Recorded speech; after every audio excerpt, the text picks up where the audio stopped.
I'm back. Road Rants on Star Wars, more specifically, The Rise of Palpatine.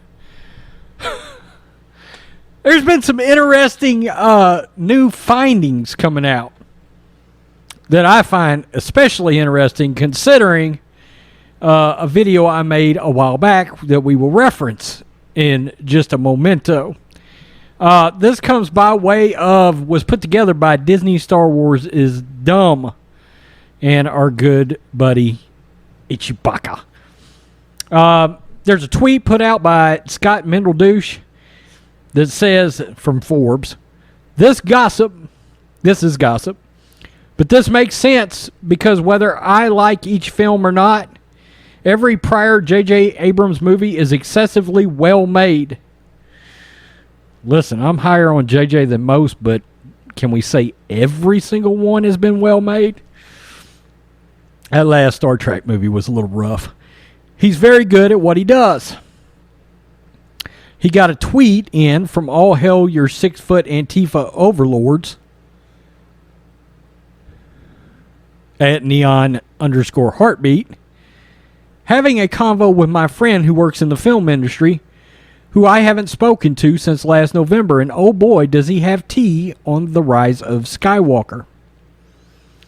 Scott replies, and I've heard variations on this elsewhere, but that just could mean the same narrative is being shopped around. And then we get to said tidbits that comes out. Points of note. He knows a stunt woman doubling for Daisy was still shooting November 7th. In case you're wondering, The Rise of Skywalker was released December the 20th. Yes, your math would be right. That is basically 6 weeks later. A sign of a bad movie right there. Most of the issues were with the studio demanding reshoots, not JJ or Chris Terrio, something we covered extensively on this channel. Now, my personal favorite, because I get to reference one of my own videos from 6 months ago. Matt Smith was cast as the original villain. This villain was not a clone of Palpatine, but a OC, original character, and was cut when Bob Iger demanded to bring Palpatine back because, quote, the audience won't understand who this guy is. And if you look at my screen above my head, 6 months ago, The Rise of Skywalker was changed by Lucasfilm. Son of Mortis was cut. And then you look down below in my description, Son of Mortis was cut. Hashtag The Rise of Skywalker. Hashtag Matt Smith.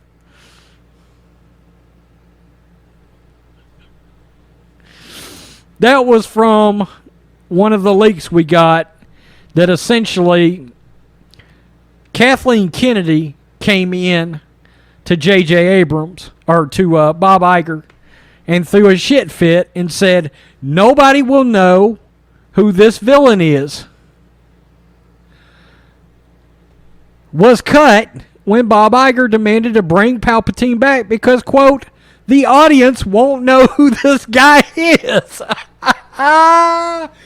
Son of a bitch. Let's look at something else. The next line. Every actor hated how the movie turned out. Does anybody remember the infamous question? There was a video out there where during the press tour, they asked how the movie turned out, and every actor kind of looked at each other with this really creepy, like, oh shit, we're on the spot, and we're trying to smile, but we hate this damn film look. It's infamous. Go find it on YouTube. Colin Trevorrow was not told what the plot of The Last Jedi was, even when they told him 6 months before the film came out to start working on his script. So he had to rewrite that. Remember his draft, Duel of the Fates, there's now 2 or 3 incarnations of that draft, Duel of the Fates, that are out there floating around. Robert Meyer Burnett broke the first draft. And it doesn't seem like it would be a great film. Did it seem like it would be a damn sight better than what we got? Yeah. Yeah, and Anakin would still be the chosen one because Palpatine didn't actually come back. My problem with this movie, Palpatine came back. Matt Smith was the son of Mortis or somebody that was not Palpatine. Sorry, I'm screaming. Disney was, as we all suspected, paying attention to the negative reactions to The Last Jedi and thought The Rise of Skywalker would fix it. They should have been paying attention to it, but that's not how you go about fixing. Let's bring back another OG character and destroy him. Actually, destroy 2. Anakin Skywalker. God dang. He's also 100% sure that the promised merchandise is all stuff that was licensed and made related to the first version of the film that was originally signed off on, which is why pretty much all we have are Knights of Ren stormtroopers and Sith troopers. The Knights of Ren were supposed to have more of a backstory. I did a video on that. And JJ specifically went to the trouble of casting all OG stunt guys from the first film, The Force Awakens, only to have the studio cut their backstories because we wouldn't want to get too much storytelling in a Star Wars movie.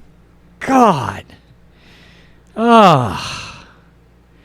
Christ almighty. Pertaining to Ben, he says the last fight was being reworked constantly and he doesn't think anyone knows for sure what was supposed to happen to him. Are you kidding me? He says if anyone is going to drop the facts about that, it's going to be Chris Terrio. Other stuff. Both Daisy and Adam did almost all their own stunts. Okay, that's pretty cool, I guess. He says Adam is extremely dedicated to his craft and likely won't talk about The Rise of Skywalker to the media, but Oscar and John are very glad to be out of the studio. Imposed limitations and constant tug of war. So, as we suspected, there was a bunch of hell going on behind the scenes with the movie and a bunch of chaos. And John Boyega and Oscar Isaac, you had Adam Driver, John Boyega, Oscar Isaac at your disposal for this trilogy, and you completely BF'd them, okay? And that's not boyfriend, that's butt.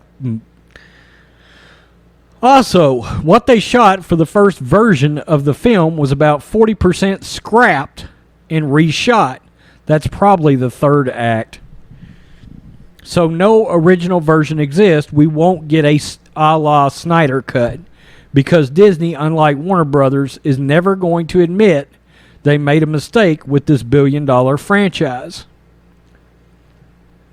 And please don't take my comment about Adam, Oscar, and John to be mean. It isn't that they aren't dedicated. They are. But they were all told they'd be on one specific kind of project and ended up being dragged through the ringer for months. And I think they're fully within their rights to express their dissatisfaction with Disney outright. As they please now, as their contracts are up. And y'all don't have to believe me if you don't want to. I've known this man for years, and I can confirm he has worked on multiple films in the industry firsthand. Just wanted to share his comments, that's all. Okay, so the guy knows a guy that worked involved with the movie, and this is what he found out. And a lot of it is stuff that we have heard through leaks over time. A bunch of the film is scrapped. 40%, 50%. Bob Iger demanded a change in the villain because the audience wouldn't understand. That was after Kathleen Kennedy begged the shit out of him to change it. That wasn't a JJ. That actually was not a JJ. Even worse, originally, my understanding is Matt Smith's character was something that JJ went to George Lucas and actually they came together and figured out a villain for the third movie. And Disney scrapped it. God damn it, I love Star Wars, but this shit with this sequel trilogy, they really do need to retcon it, scrap it, move it to Legends, whatever they got to do to act like it did not happen. That's the only way that Star Wars can ever fully recover, is they've got to take, at minimum, key moments from the sequel trilogy and wipe them. They've got to scrap them. Act like they did not happen. Every actor hated how the movie turned out. That looks terrible, Lucasfilm. Horrible. Most of the issues were with the studio demanding reshoots, not J.J. Arterio. And I had made a video where evidently J.J. went in to one of the screenings of the film. He sat down, and the movie was not even the one he personally edited. Somebody had came in behind him and re-edited the movie. Can you imagine that? Can you imagine that? As a director like J.J. Abrams, I speculated that it's funny that all of this fuckery happened around the time he decided to sign with Warner Brothers. I think that's an awfully strange coincidence. That there were rumblings that he was being told to reshoot the film and reshoot the third act, change the villain, and all of this stuff. Because I can tell you, I made videos 1 year ago where Matt Smith was cast, besides the video above. And that all this happened right around the time, bam, J.J. Abrams, breaking news to Warner Brothers. Do you think that didn't piss Kathleen Kennedy and Bob Iger off? That they decided, the word has it is, the reason JJ agreed to come back is because he was going to get full creative control over the Rise of Skywalker. We talked about that extensively on this channel. And then that creativity control was yanked away from him by Kathleen Kennedy. Why? Because we have learned that Bob Iger is a huge Kathleen Kennedy fan. Why? I don't know. I don't know. She's got his balls in her purse, I guess. So, was it the son of Mortis, Rhodes Squadron, that was cut from the Rise of Skywalker? Palpatine was not involved. Duel of the Fates, Colin Trevorrow, his script doesn't have Palpatine. It's got Palpatine in a hologram only. Message to Kylo Ren. But Palpatine is not physically back, and there's no clone of Palpatine either. Matt Smith was the villain of this movie.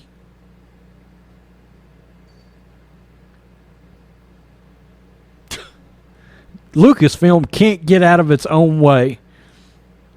Jon Favreau seems to have a pretty good handle on what he's doing.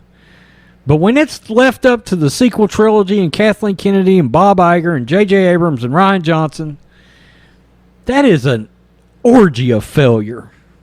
Peace. I'm out. Till next time.